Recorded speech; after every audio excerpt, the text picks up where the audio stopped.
really glad we have a chance to sit down and talk. And part of that's because we're here in Marseille because of TSP Chamonix, but also your story has so many different little threads to it. I'm excited to learn a little bit more.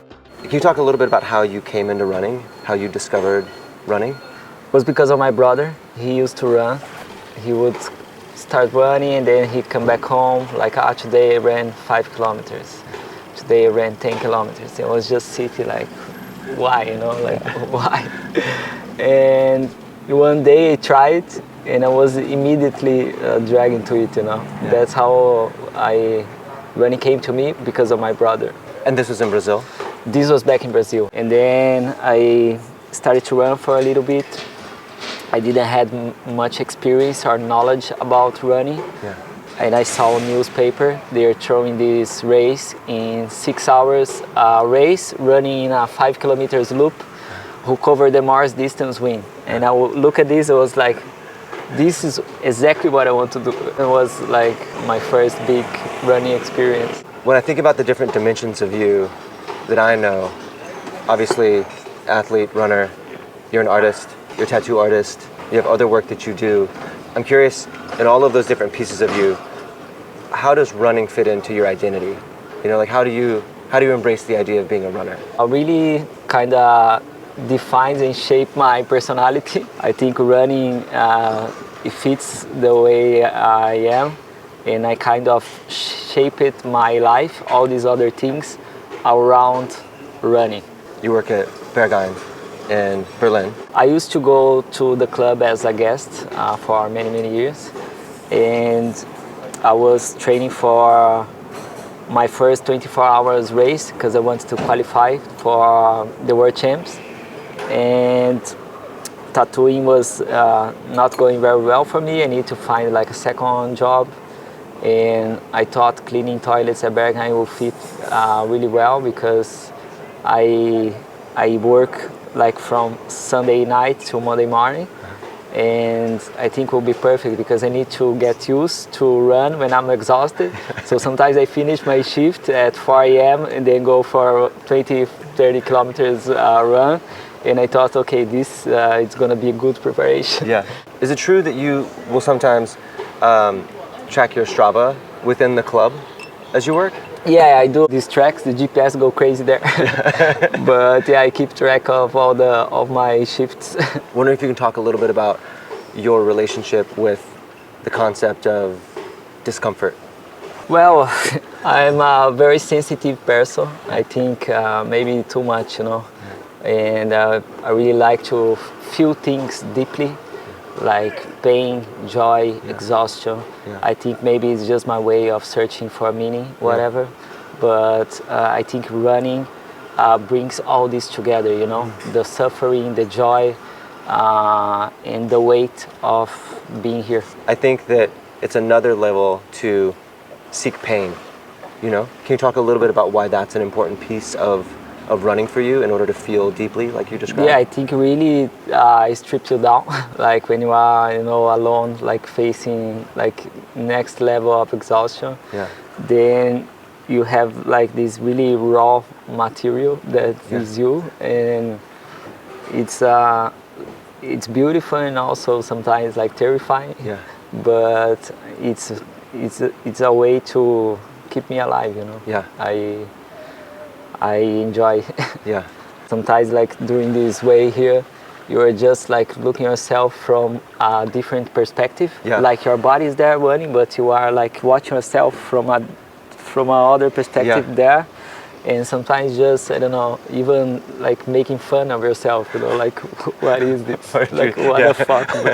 I think that's how I related to TSP so much, because it's unconventional. Yeah. It's like doesn't try to fit a norm, Like I'm not this kind of clean, polished athlete that people are used to.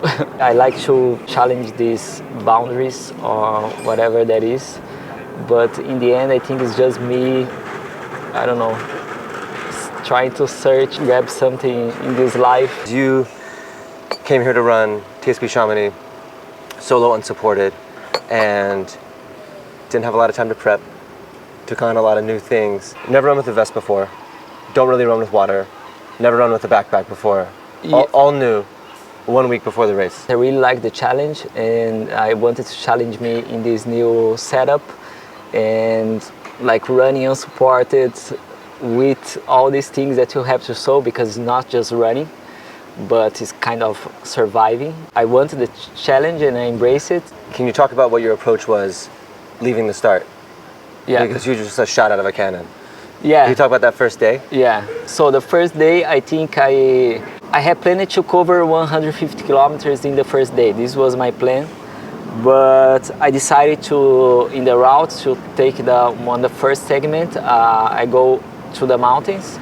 And I think I subestimate the mountains, because it was really like trail running at night. Like it's like 4 a.m., 5 a.m. Yeah, man, all my respect for trail runners, really, with this thing, you know, like carrying weight. Yeah. Like, wow. I was a little bit late on schedule, so I did my mileage. I did 150K, finished at 1 a.m. I did what I planned, but I paid the price. Like, my body was very painful after this. Uphills, downhills. Yeah. But things were on track. I think you had told me that you tried to get some rest, but your body was so painful, it was hard to get comfortable to actually sleep. This first night I tried to sleep, but everything was painful. Yeah. And like there's no position that you put yourself that is good, you know. I could not sleep, and I have to handle like food, organizing things. And I think I managed to get like 1 hour, 1 hour and a half of sleep maybe. I remember I had some solid food and kept going. So at this point, you're leading by a significant amount. You are on track in terms of distance that you want it to be. Also, you're experiencing a lot of pain, you know. What's going through your mind? I mean, I was having the time of my life, you know, in these hills.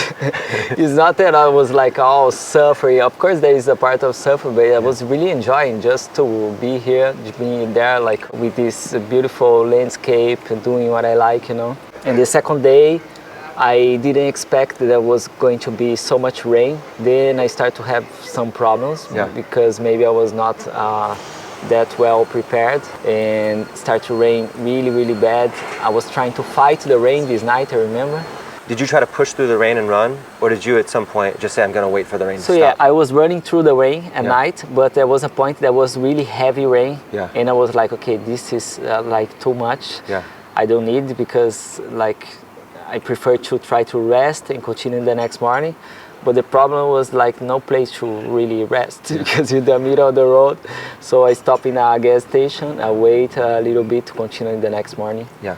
And this day I didn't manage to complete all the miles that I wanted to, but I was still on the track, but trying to resist the rain, you know. Yeah. And I think the next day I kind of embraced it. I was like, this is what I have. Yeah. This is gonna be like this, you know, like embrace it. This is the way you're gonna be wet all the time. Yeah. So then I think I continue. Now the third day was just like, yeah, this is it. Let's run anyway. Yeah. And I did a long time to Sisteron, which is a little more than halfway on the way to Marseille. A little bit more than half, exactly. Yeah. So yeah, there was something else. Yeah. Third day, you're embracing the rain. And then I think we get a message from you saying that you can't find the charger for your headlamp. So in Sisteron. Yeah, Sisteron. So the sun is about to set. It's been raining. You want to keep up your distance, but now you're worried that your headlamp might die and you'll be in the dark in the middle of nowhere. So what did you do there? For me, this project is exactly, it's not just running, you know. Yeah.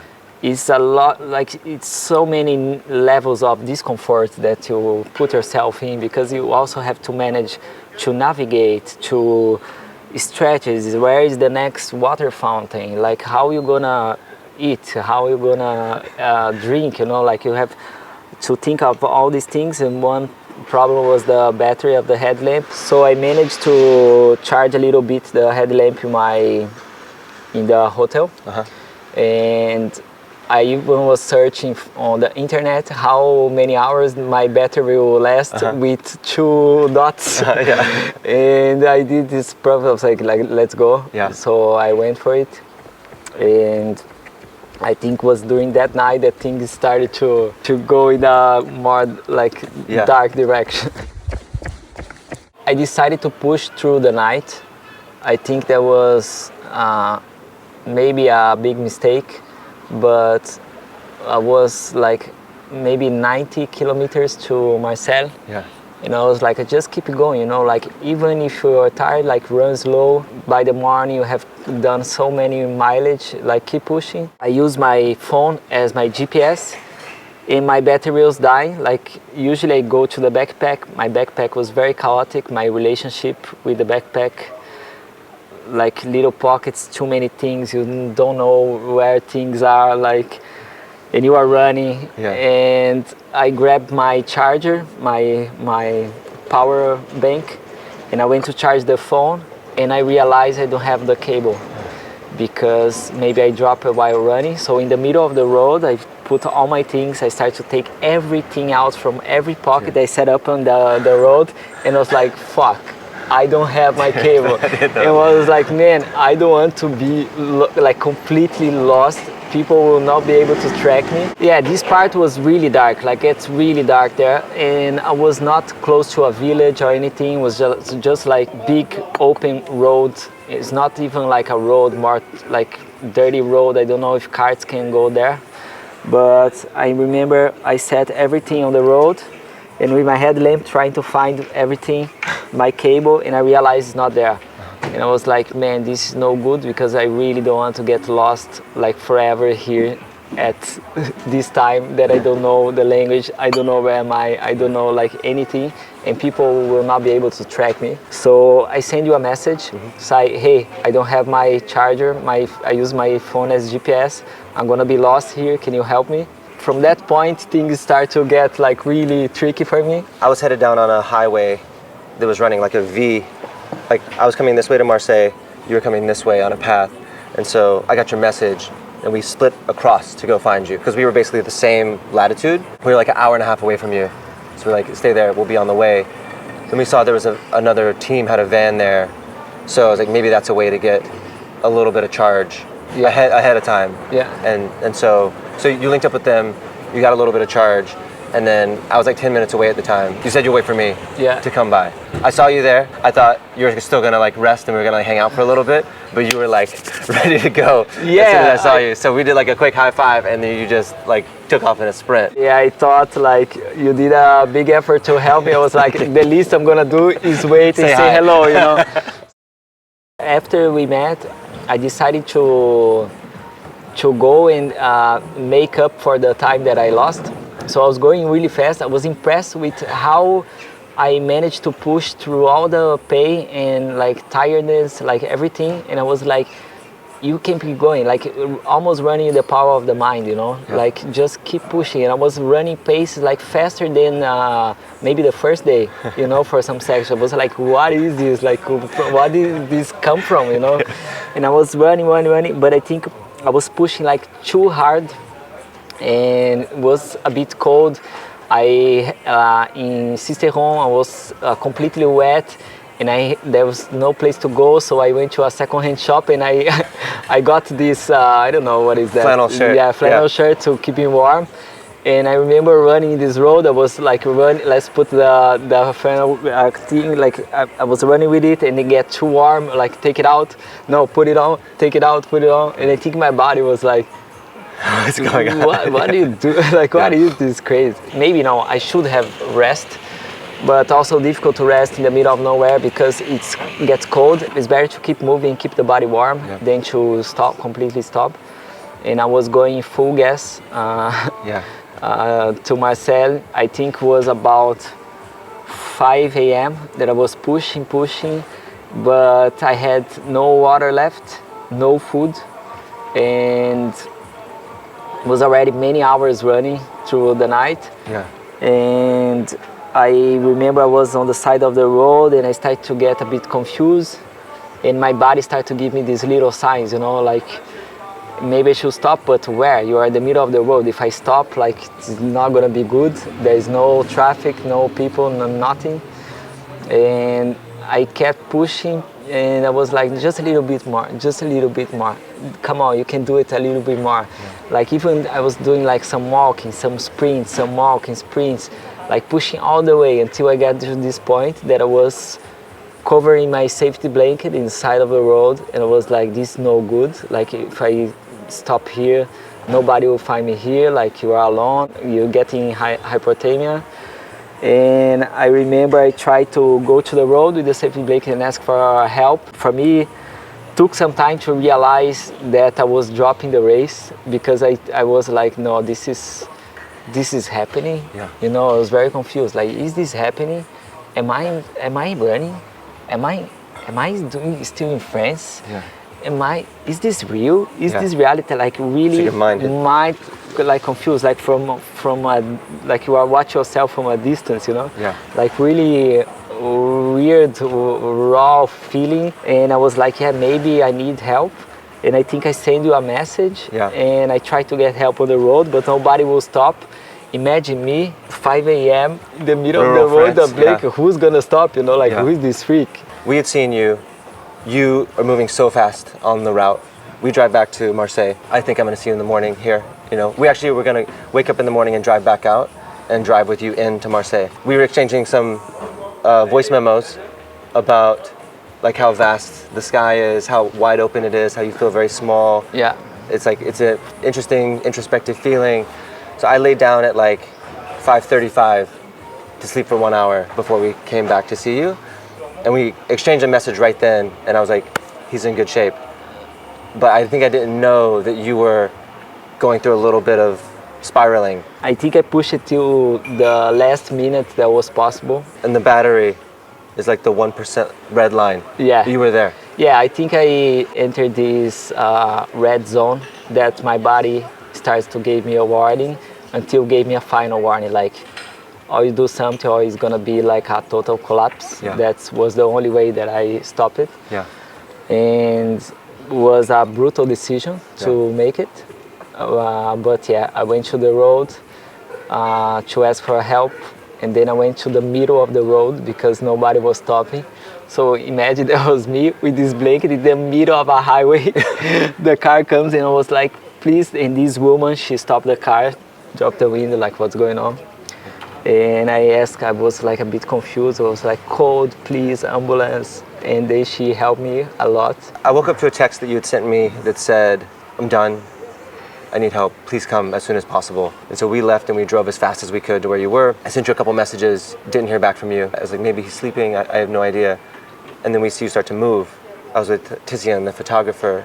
He's like, maybe he got on a bus, he's getting on a bus back to Marseille. And I was like, maybe, it doesn't make a lot of sense. And then we realized that your dot was going to a hospital. And so that's when I called you, and you picked up, and you're very faint. And I was like, are you okay? And you're like, I'm in an ambulance. I was almost fainting, like really passing out. For me, it was really weird because it was the last push, you know. When we met, you asked me like, are you gonna push all the way? I was like, yeah, sure, makes sense. It's like 90 kilometers to go. Yes, it's like 2 marathons. You know, 2 marathons in a row, you're there. And then these unexpected things happen. So yeah, I got in the ambulance. They took me to this hospital that was on the way to Marseille, I don't know. Yeah. And yeah, they took care of me and I was back. And I remember they asked me like, what are you doing? I was like, no, just running around France. From where? No, I come from Chamonix and I'm here and like running. I was like, yeah, but are you alone? Yeah, I'm here, my backpack, running. And then I remember they took care, they gave me back my things. They said like, you're good to go. I got some... IV? Yeah. The lady asked me, are you going back to running? I was like, maybe yes. And she was like, she grabbed us like, you are not allowed to do that. So I remember I went out and I asked you, how is the situation? You said, 3 hours to go, maybe something. I was like, maybe I have time. You're like, I should go back out. And I think I was just waiting for this push from like, yeah, maybe if you want to. Yeah, if you want to, you can, like I was waiting for this, but I realized that it was too much. You know? Like, you just accepted that it's gone. But anyway, it was a really beautiful, nice experience. I think just that interaction, there's something internal that is like, even through everything that I've just gone through, you know? Yeah. And what is that? I think I'm always searching for this part, like that you still can do a little bit more. Yeah. Like just go till there, you know. Like when I was doing all this way, like people ask me like, oh, you have more 300 kilometers to go. I don't think this way. In my watch, I can see on the map here, 4 kilometers. Yeah. It shows. I was like, go till there. And I think I'm always searching for this moment, like, can you push a little bit more? Can you go a little bit more? Can you, like with the power of your mind, just a little bit more? Your body's already dead, but can you go a little bit more? I think this was what happened on the highway now. Yeah. Can you go a bit more? I was like, yeah, but if you go a bit more now, you don't know, you're gonna like fully collapse. Yeah. It's the exploration of where is that edge, and like riding the edge of capacity, of possibility, of ability, so close, like razor thin, you know what I mean? Yeah, yeah. And you're like, I feel like you like to dance on it, and it seems to me that as I've known you, you've always been able to be like, cool, I did this, but I didn't find the edge. Yeah. I did this, I didn't find the edge. And I feel like on Wednesday night, you found the edge. I found the edge, for sure found the edge. And I think I live for this. I live to have these moments. Yeah. I don't know why, but it's the way I function. At Sisyphus, you connected with Nils, and you felt an instant bond from a values, ideal standpoint. Is there anything through this experience that makes you feel a sense of belonging or more welcomed? Yeah, for sure. I always felt that I don't fit anywhere, especially in the sports scene. And then, well, I get to meet Nils in Sisyphus, and I was instantly connected because of the background, the stories that he shared with me, and his view about running. And I was like, wow, like what is this? I felt so much like comfortable, you know, being involved with this because it's really raw. It's kind of like you create your own lane and you run at full speed or the pace, whatever you want, and no permission needed. Okay, last question. Can you tell me about the race that you have coming up next? So yeah, this was also a big decision that I had to make, because I have the World Championships in October, and I was like, you want to die here on the road, or you want to continue to live and have another race? And I thought about my wife in that moment, and also I think was a huge step towards the World Championships for me, because I went through so many levels of being in uncomfortable situations during this experience that really made me strong. I have a really strong mind. I know that I can push more when this gets dark, and I think it was like really fits what I wanted, you know, like I planned this as my big mileage towards the World Championships, and I made it. Like I made it 3 days almost with no sleep, and I think I'm ready for this. So it's gonna be on 18 and 19 of October here in France, in Albi, in a small commune. And yeah, I think it was like really best preparation I could do ever, because it was not only running but all of it, the emotion, being alone, because the 24 hours is, you know, you run for 12 hours and you are dead, and after 12 hours you have to run for more 12 hours during the night, you know, till the morning, and you have to be prepared for this. So I think I did the best I could, like 100%, and I'm very happy about this. And I know that I can push a little bit more.